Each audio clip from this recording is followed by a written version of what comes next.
The debut album from the British-born singer-songwriter and electronic musician Holly Lapsley Fletcher, known by her stage name Lapsley, presents to us a largely electronic album that is a tough, turgid, inconsistent and wholly unsatisfying album that throws up very few decent moments and is swamped for the most part by inadequacies, painfully average and very underwhelming tracks that make the listening experience rather unenjoyable, fruitless, and at times difficult to not skip through at least over half the tracks on this 12-track album. Strangely, the album starts off rather promisingly with the opening 2 tracks. Heartless combines a simple piano opening with background harmonies and a low-key drum beat before picking up, creating this sweet and ambient dance track about loneliness after the end of a relationship and being mired in the recovery process. The theme of breakups and loneliness continues in the next track, Hurt Me. This time the instrumentation goes down a more electronic route, with vocally manipulated harmonies and soft percussion that increases in volume as the track progresses. One thing you'll notice is that vocally, Fletcher has a rather unusual yet enticing sound to her voice. It's unusual yet really warm. Another thing that you'll notice is that this album has a tendency to smother almost every track with an added vocal effect throughout. This effect consists of a bass-heavy male-like delivery for what can only be described as the devil, where Lapsley performs the lyrics but has them pitch shifted so heavily they're unrecognisable, and by doing so it takes what could have been an average album to an at times unlistenable album, and the following 2 tracks exemplify this point perfectly. Although Falling Short may not be an awful track, a simple piano ballad by all accounts, lyrically it's completely gutless that contains nothing substantial, whilst Cliff is on the brink of something good,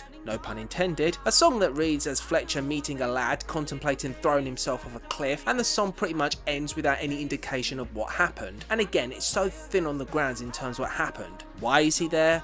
What does she do to help? We don't know, she just stands there, and that's it. After 2 awful tracks, we transitioned into the best song on the album, Operator, parenthesis, He Doesn't Call Me. The most lively, danceable and fun track, beginning with a charming background vocalist opening, quickly introducing the drum beats, piano and high-pitched effects, including a ringing telephone in the bridge and brief synth string piece. Probably the most textured track to be found. It has the semblance of an 80s disco track about a long-distance relationship that isn't working out, and despite efforts to contact him, Fletcher is considering ending everything when he doesn't return her calls. The electronic keyboard-led Painter, along with a children's music box inclusion, is lyrically repetitive, referencing a liken to REM and comparing that to her feelings for someone and calling it a crush. And her vocals come over all wispy and sickly, and when washed with a hazy effect, her delivery is barely audible, and whilst Tell Me the Truth is much clearer in terms of delivery, it comes off as detached and unemotional, has zero feeling, and the end, which includes the quote-unquote harmonization of her vocals and the pitch-shifted vocals, sound off-key, out of time, and makes the previous track sound close to perfect in comparison. But no matter the pure mediocrity of those 2 songs, Station is hands down the worst song of the album. It's the most minimalistic track, but the constant demonic duck quacking in the background, the eerie production, the devil voiceover being the main vocal delivery, Lapsley half-assing her piece, and the woo-woos near the rear end of the song gives the song almost nothing in terms of redeemable qualities. Love Is Blind wins back a few points with a nice chorus, synth harp inclusion, and the instrumentation, which starts off as a slow burner before picking up in energy and continuing on that wave throughout. It's a weird relief that shows that when effort is put in, Fletcher can actually make a semi-decent track. The last 3 songs overall all peter this album out into a wave of forgettable, barely mediocre songs. Silverlake is another electronic piano-led track that slips into annoying when the pitch shift comes in. Leap is a drone-heavy, sleep-inducing track that throws in random bleeps and squeaks whenever it feels like, in the delusion that this is somehow making an interesting track. And the last song, 7 Months, could have been a redeemer, with the lead singer racked by emptiness despite apparently being in love, but the lack of any real feeling and emotion leaves me wondering why I should bother having any sort of investment into the theme. And when you include those pitch shifted vocals again, any attempt I could potentially muster to like the track goes out the window.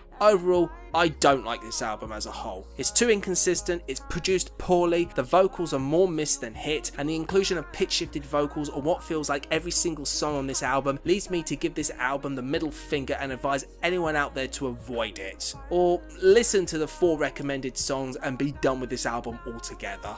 Overall, I score this album a 50 out of 100.